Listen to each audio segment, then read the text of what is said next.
friends, it's Susanna. Today I am back to share a watercolor tutorial with you. I've been sharing some watercolor abstract floral type paintings that I've been doing on Instagram, and I've gotten a lot of questions about how exactly I do it and what my process is. So I thought I'd share that with you today.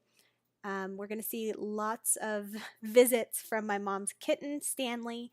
He's very curious and loves to chew on my paintbrush. So there he is trying to get it. And he stepped and got paint all over, but I'll fix that. So I'm just starting out by making little blobs of paint, I guess you could call them. Blobs of paint here and there. And I don't really have a rhyme or reason to this. They truly are just blobs. I try to space the colors out a little so that there's not too much of one color in one portion of the painting, but other than that, they are just varying in sizes and shape, and I do try to go from light to dark as far as the colors go that I put down. If you go dark to light, then if you want to overlap any of them, the light color will pick up the previously painted dark color, and you'll get some muddy gray looking flowers. So I try to do light to dark. And again, that doesn't always work out. A lot of times I'll change my mind midway through and I'll add some more light colors in there, but for the most part I try to stick to that general rule. And I am using watercolors from a few different makers, so if you're curious about those, just let me know below and I can always leave the names or the links to them if I can find the links. I do use a lot of handmade watercolors, so the artists that create them don't necessarily create the exact same colors each time, but I will leave a link to their shop if I remember where I got them from. So now I'm still doing those little plops, but this time I am adding little squiggly lines down from them, and in a lot of my paintings you see those little squiggly lines. I feel like they resemble vines in a way, but since they're not green, they're more abstract. And again, if you couldn't tell, I don't really have a way, like a rhyme or a reason to this, so talking about it doesn't come naturally. But here I am just putting blobs and lines around the page. And then once I finish with those, I do these little clusters of 3 petals with a little line hanging down from them, and those are pretty standard in all of my floral watercolor paintings. They don't resemble a specific flower. They're just something that I did in the first one, and I really like the way they look, so I just continued on with it. So in your first one, your first painting, or when you first start getting into the abstract florals with your watercolor, I just urge you to really be experimental about it and kind of use a loose hand and let whatever happens happen, because you end up making happy little accidents, you could say, that lead to something that you really like and you'll use in the future. Now I'm doing some layering with this gold watercolor. I think it's by Finetech or Fintech. I think it's Finetech. I got it from Jet Pens, and this one, since it's so light, it's pretty transparent and just has the glitter in it, or the gold, yeah, like the gold. It's kind of gold glitter, but it's not really glitter. It's like a gold shimmer. It picks up the color of whatever you're putting it on really quickly. So if that bothers you, do this first. But I like layering it because I like it to show over the paint that I'm using. So I just add a little bit of it here and there throughout the painting.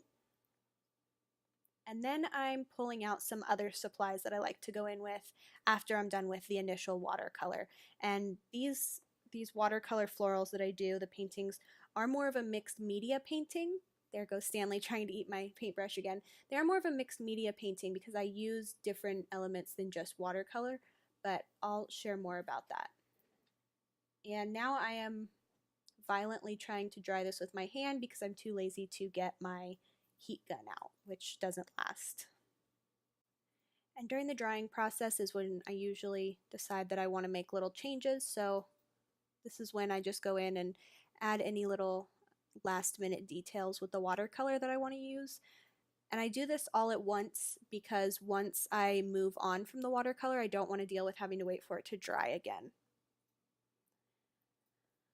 So this was actually something that I decided to do experimentally. These are going to be little bulb type flowers, and I've never added these to my paintings before. I've never drawn these types of flowers or anything, so I don't really have a plan for how they're going to turn out. In the end, I do like the way they look and I like the way they turn out. I'm sure I'll use that technique again in the future, but like I said, it's fun to be experimental and learn new things as you go.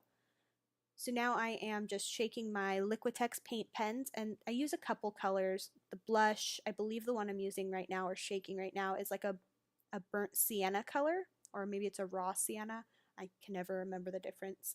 I also use a navy and a white. So I'm just go over a lot of the elements that I've already created with these paintbrushes or these paint markers.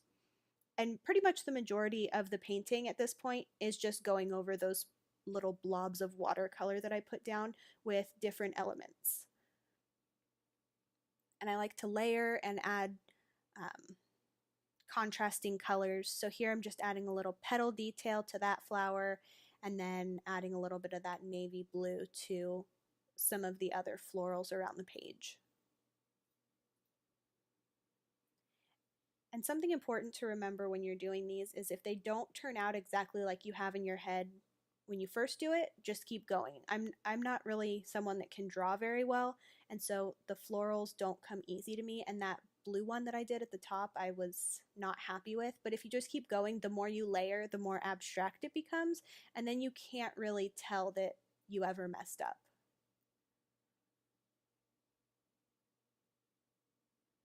So just adding little white details here and there.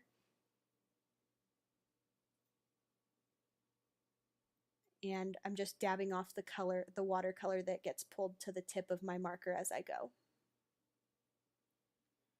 Next, I am going to use these, oh goodness, what are these called? They're pastel water crayons. They're a really common brand, and it slipped my mind what they're called right now, but I will definitely leave a link to those below so that you can find them. And I'm just using a few different colors to add little petal details to some of my flowers. And again, I like to use contrasting colors, but I also like to use colors that blend together. So I really like that gray on the taupe color because you can barely see it, and that adds just a little touch of detail.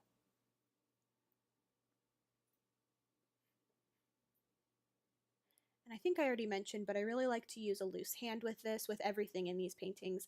The looser the hand, the better, because it turns out to be a more organic and natural feeling painting than if you were to be really stiff about it.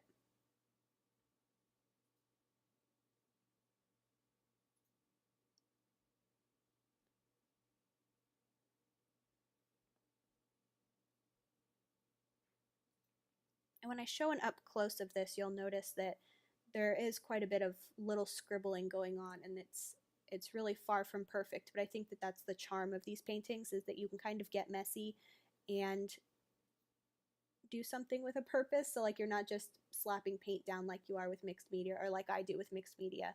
I'm trying to create something specific, but also bringing that messy element into it. I just added a little bit of white gelato, I think it's called coconut, to some of those flowers, and that then I just rubbed it in with my finger, and it creates a little bit of like a shading effect. And then I'm going to go in with my pencil, and the pencil marks are actually my favorite because they're so light, but they add so much detail to your flowers. And again, I'm using a really loose hand to add petals, and I like to use two different types of pencils. So I use a pencil with a softer lead and a pencil with a harder lead. And this one, oops, sorry, my camera battery died, but I didn't do anything in the meantime. The one that I'm using here with the green barrel, that is a harder lead, so you'll notice the lead doesn't smear as much. The lines are finer, and that's actually my favorite of the two. But I do use both, and I'm just going in and adding little details here and there. And like I said, I really like the thin pencil lines, so I do quite a bit with the pencil.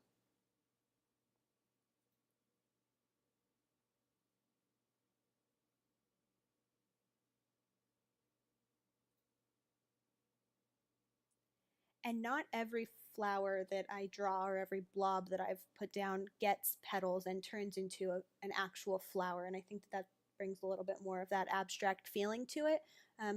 You know what it is or what it's supposed to be, but it doesn't necessarily have those distinct petals, and I like that. So now I'm going in and I'm finishing those little bulby flowers that I was trying. So I did the little stems, and now I'm doing little dots with my paint pen on the end of each of those stems. And I didn't really like how perfect they looked, so once it dries, I'm going to go back and do a little bit of like a swirl on those dots. And this is actually one of my favorite pens right now. So I'm showing you up close, and it's a 0.02, and I just got it from Jet Pens.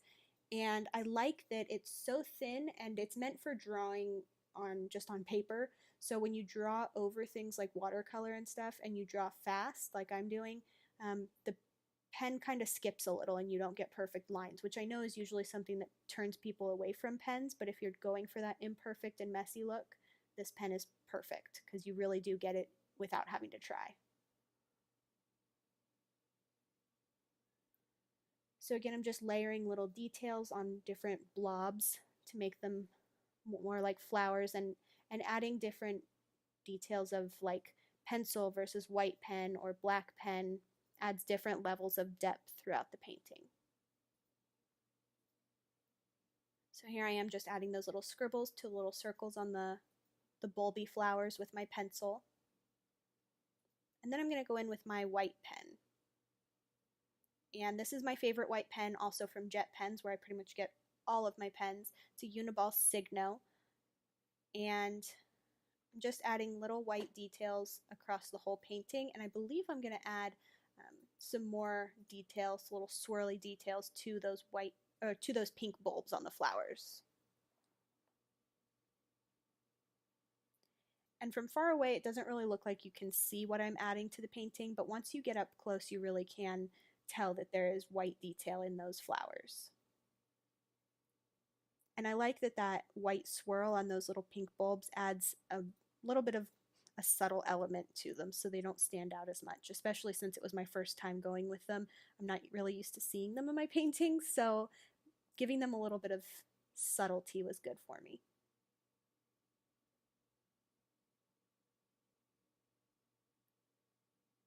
So then adding a little bit more with the pencil. Being indecisive. The end is always the hardest part because I feel like I want to add more, but at some point you just have to be okay with how much you've put on there. And I'm not to that point yet with this one, but I was getting there, so I was starting to slow down a little. Now I'm adding little white details with my pen to some of the blobs that don't have any petals. And these are really subtle, but again, they're just those little details that finish off the painting. And then I'm going to pull out my Dr. P.H. Martin's Bleed Proof White, and this is the truest white that I can find. I love this stuff to add white details that I want to really stand out, and then I don't want to kind of get muddy with the colors behind it. So I'm just adding little dashes or dots to some of those flowers with this bleed proof white and a very, very small paintbrush.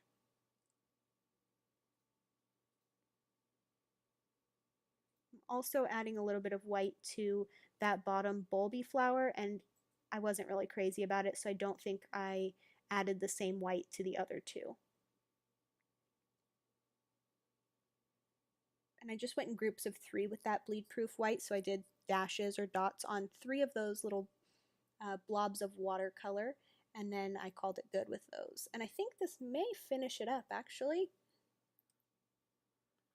Oh, I went to get water, I remember now.